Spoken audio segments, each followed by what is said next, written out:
Hello, hello, hello, Sir David the Bard. I'm up here in the redwood trees up here in North California. There's this one that has a hole in it. You can kind of drive your car through it. Well, I'm hiding in there. Some of the cars go by and go, "What the hell's the guy doing?" And I don't know. But anyway, the Danites can't find me here. Redwood City, that's where I'm at today. I wanted to cover a thing that came up, a topic. As some of you know, there's a chance that my daughter Abigail, we're going to send her to Belgium in January, February, whenever school is out.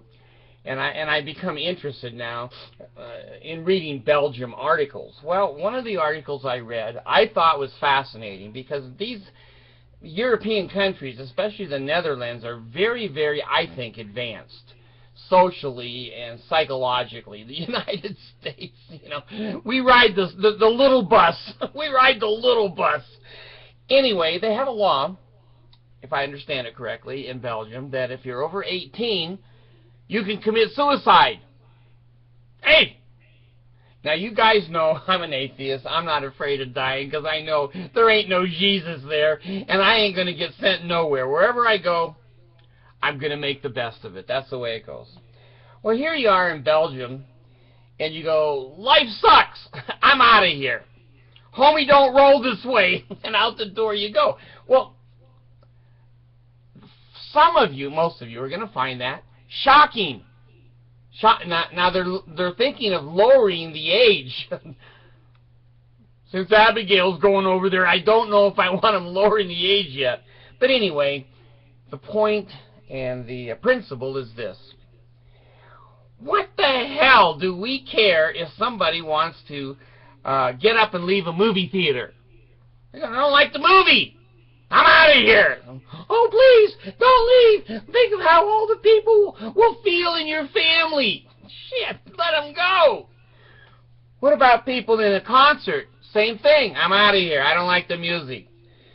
Well, what is it about this group of humans that we happen to be living in right now, which to me is the bottom of the barrel anyway?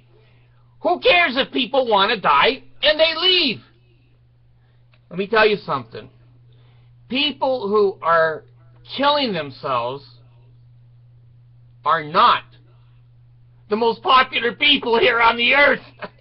Everyone hates them in their families. They're unhappy. They make everyone unhappy. They cost a lot of money in mental institution. Hell, let them go. There's the door. There's the door. Well, anyway, you know me. I've tried to commit suicide 5 times. And I almoed got it the last time. Good Lord, I almost got it the last time with an overdose of insulin that you wouldn't believe. I had a blood sugar of 0.0001. I certainly was not going to get a DUI for that. Anyway, here's what I'm saying.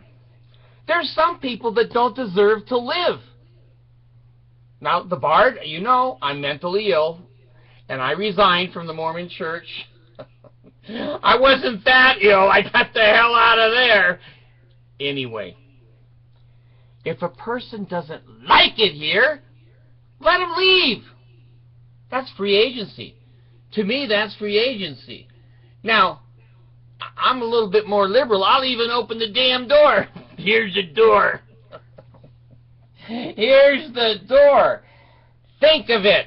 All of the old people that are in pain and suffering and rotting away waiting for their last breath, and the millions and billions of dollars we spend on that, the humiliation of having people carrying your shit and piss, the pain, or Oxycontin, is your best friend. You don't know who you are. You don't want to know who you are.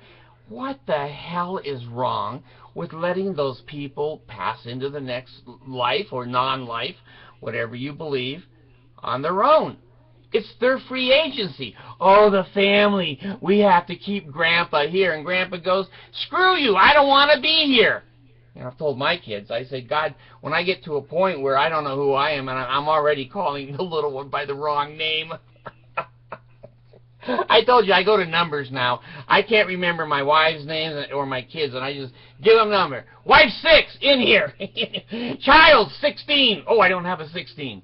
See, I can't remember. Anyway, if somebody wants to be dead, why not let them be damn dead? Now, I have a background in sociology and human services. You wouldn't think it the way I talk.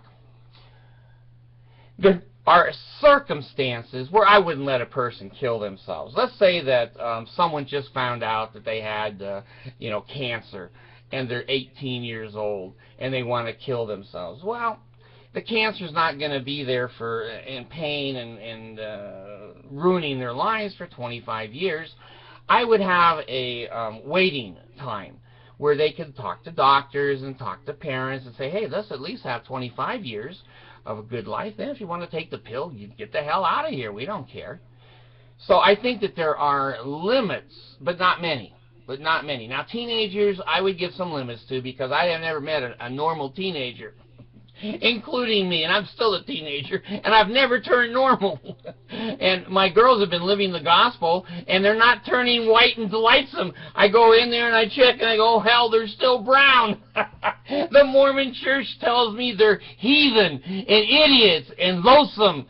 Anyway, if somebody wants to die, let them die. Let them die with dignity. We have medications. We have drugs, and even the death sentence at our prisons are humane.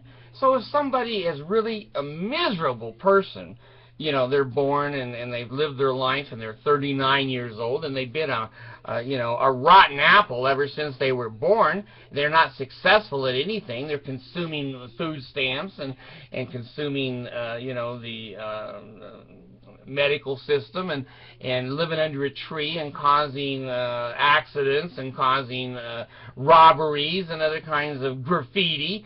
Jeez, let them go! They're no worth here. Sorry, I'm not a Mormon anymore. Every human being doesn't necessarily have worth. Same way with abortions. Same way with abortion. If you're having a baby and you look in here with an ultrasound and it has 2 heads, hey, homie don't want this. Abort it. What's the baby going to do, sue you? What's the baby going to do, feel bad that it wasn't born? Anyway, I'm not a pro-abortionist. I'm saying to you there are some human beings that are not worth living. They should be able to commit suicide. If you're smart, you know I changed my words so I wouldn't get in trouble. Anyway, if I was on the jury and I was on the legislature, it would be different because I'd be the only honest person there. But anyway, there are human beings, I believe, that have reached such degradation in their life. They're no good to themselves. They're no good to society. They're not going to get better. They are consuming. If they say, I want to go, who are we to say, oh, no, you're not thinking right. So wait a minute, I am thinking right. I'm in such pain, you couldn't even live as long as I have. I want to go. I'm not afraid to go. Oh, yeah, but we're afraid to go. And we're afraid if we let you go, we're going to lose Jesus points. We don't know. You're right, you don't know. You don't know. Sometimes living is harder than dying. I'm talking out of personal experience. Sometimes living can be more difficult than dying. Abby, my daughter, she's 15 now, and a perfect little driver. I've been driving her all over. It's fun. It's really fun to teach a new person that has a brain. Anyway, I told her the other day. She said, well, Dad, what would you do if you were in pain and agony, and what would you want us to do? And I said, well, what I'd really like to do is I would like to say to you or one of my other children or my wife, would you mind putting my pills close to where I can reach them tonight? Now, I'm not asking you to put the pills in my mouth. I'm not asking you to commit a crime against your current society. I'm asking you to give me my free agency. If I want to reach over, take the pills, I'm gone in the morning. How did that hurt anybody? Now you got my chair and my remote. Damn kids. You don't have to hide that shit anymore, so I can't find it. I can't find my remote, so I go to another room. And Allison sneaks in with the remote that she stole and hid. She loves hiding shit from an old man.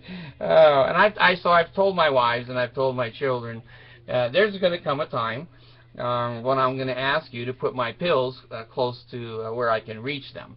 And then I'm going to use my own free agency. And I'm not any good to anybody. I'm not working. I'm not paying taxes. I'm not contributing.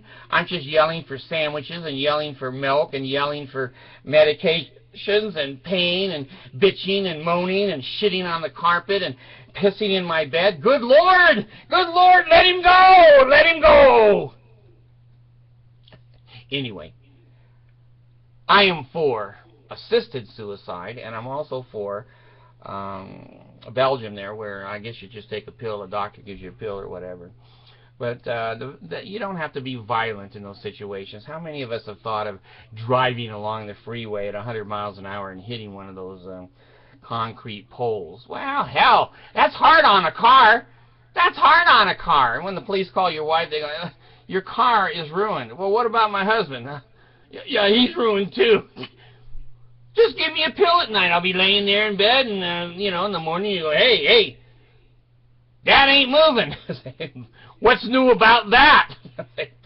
I don't think he's going to move again.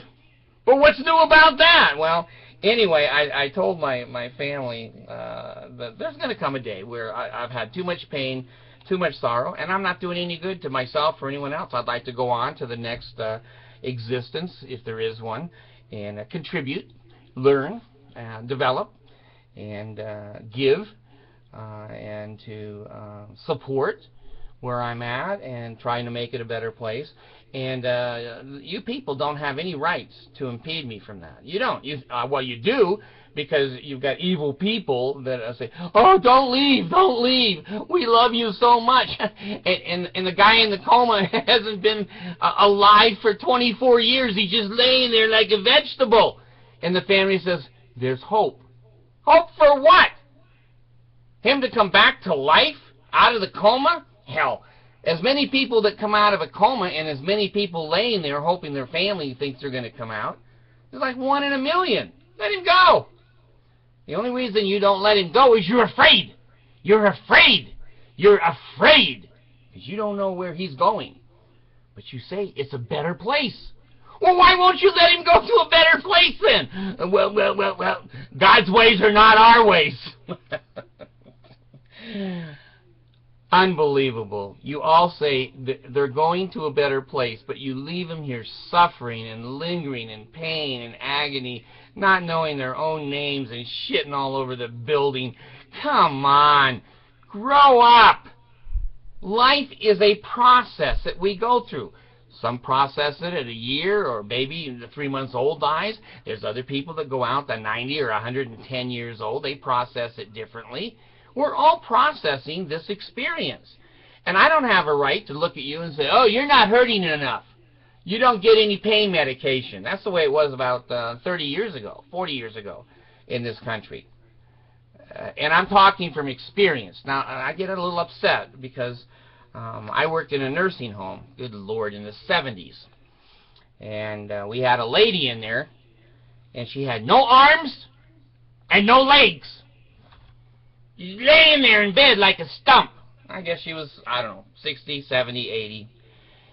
All day and all night, she screamed and screamed for pain medication.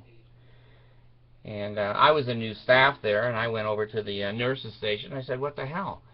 How come she doesn't get pain medication? Oh, the doctor thinks she's faking it. Jesus Christ. I said, she's faking that both her arms are gone and her legs? Where's she hide them? In her pants and up her shirt? Can't they take her shirt off and see she has no arms? Well, it's a matter between her and her doctor. Well, I've lived a long time, folks. I've seen a lot of things. And I'm telling you, as an old man, I'm enjoying my life. I still contribute. I maybe bring a laugh or two to you. And certainly more than a laugh or two to me, because I think I'm funny because sometimes I'll just sit and watch my video. Hey, that's pretty funny. Anyway, that's mental illness at its best right there. So, maybe we could change. Maybe we could think this through and think, what do the Belgiumese, is that what you call them? The Belgians? I don't know. What do they know about life that we don't know? Now, here's something very interesting that I found the other day on the computer. It says that the least religious countries in the world don't have wars. The most religious countries, such as the Muslims and the Crusade, Catholic Crusade people, the most people that have the religion have the most wars. Trying to force other people maybe to believe the way they believe. It appears to me the Belgians have come up with some free agency that maybe we need in the United States. Let's clear out the attic. Get those old people out of nursing homes. If they want to be there, hell, let them be there. I'm not saying kill them. I'm saying the ones like me that go, hey, homie's gone, I'm gone, open the door, I'm out of here. Give me the pills. Look at the money we've saved. Look at the money that could go for young people in their education. So let's clean out the nursing homes. Let's clean out the areas of the hospital where, you know, the boiler room has 92 patients down there that don't even know they're in the boiler room. Let's make life a quality experience, not a quantitative experience. There's a lot of difference between quantity and quality. And right now, I have a quality life. I do. But it's shortening. It's shortening. I'm finding out I'm spending all my time taking medications, going to the bathroom, and eating. That's it. That's my whole life. But right now, I still want to live it. But if I have another heart attack, or, you know, they're going to cut my leg off, or whatever, I want to be able to say to my family, you know, put those meds by my bed tonight, will you? Good night. See you in a million years, maybe never see you. But I'm not afraid. I'm not sure you should be afraid. When the time is up, the time is up. When the movie's over, how many of us sit there and watch a black screen? When the movie's over, we leave the theater. Or when the gunman comes in, we get the hell out of the theater. Anyway, you have my opinion on it. That's all it is.